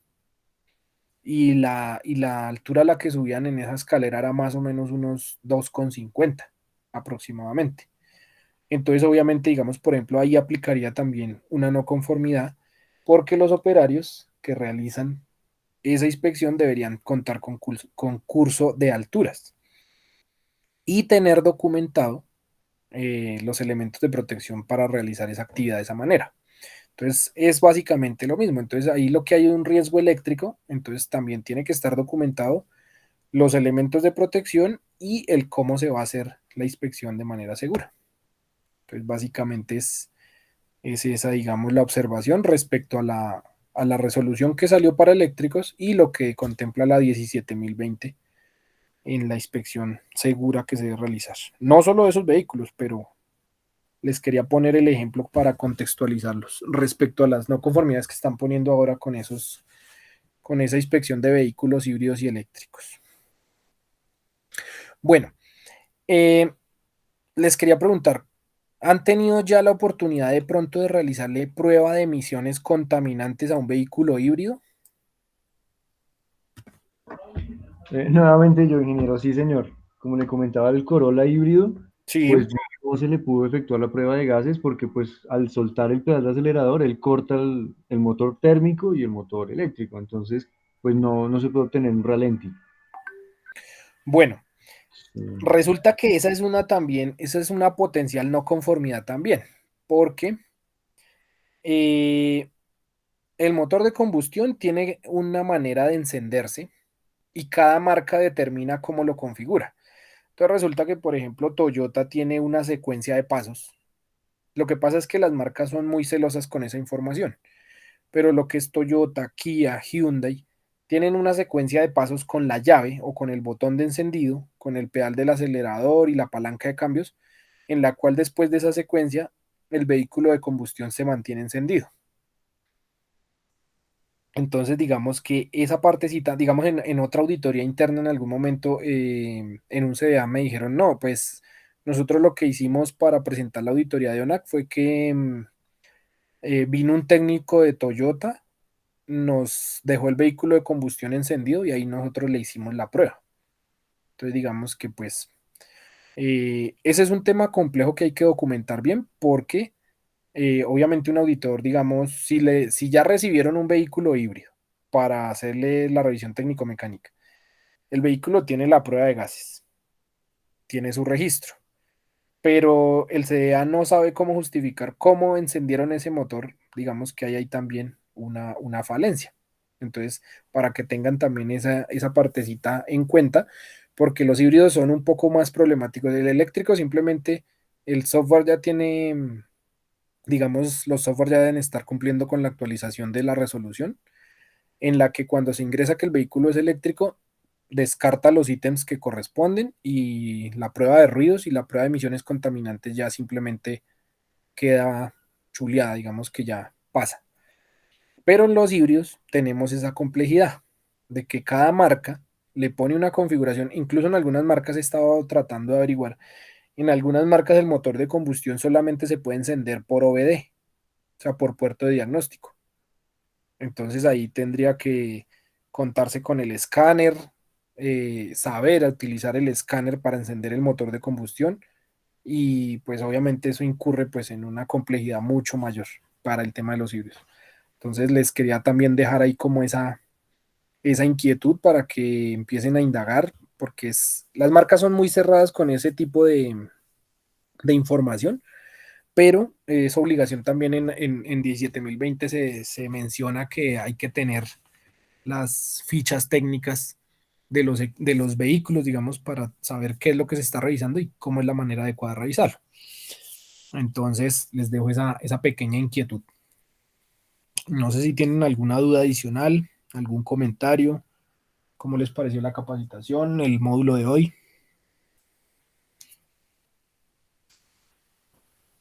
Muy bueno, excelente, ingeniero. Bueno, con mucho gusto. Muy bueno y muy completo por toda la información y las dudas resueltas. Muchas gracias. Bueno, con mucho gusto, para eso estamos, para resolver todas las inquietudes. Muy buena, ingeniero, gracias. ¿Me repites? No te escuchamos muy bien. Muy buena la capacitación, ingeniero. Muchas gracias. Perfecto, Néstor, con mucho gusto. Listo, entonces esta sería la capacitación por el día de hoy. Y hay un pequeño taller que ya la licenciada Sonia les hará llegar.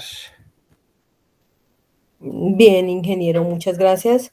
Bueno, Entonces, señores, por el grupo les indicaré dónde van a quedar subidos el taller de marco legal fue lo que ya hicimos, el ejercicio que hicimos con la resolución.